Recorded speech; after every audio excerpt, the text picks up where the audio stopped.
তো hello viewers, আমি এখন যে জায়গাটির মধ্যে আছি, যারা নির্জন নিভৃতে বেড়াতে পছন্দ করেন তাদের জন্য একটি উপযুক্ত স্থান।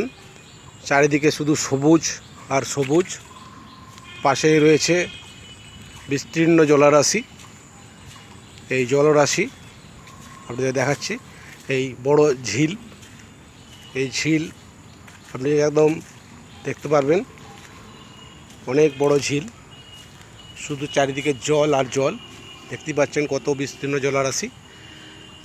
এর ঝিলটির ওপারেই আছে সিঙ্গুরের ঐতিহ্যবাহী ডাকাতকালী মায়ের মন্দির।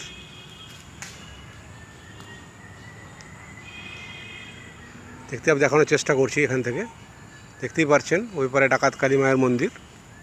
তো যেনারা নিভৃতে নির্জনে একটু বেড়াতে চান, শীতকালে এখানে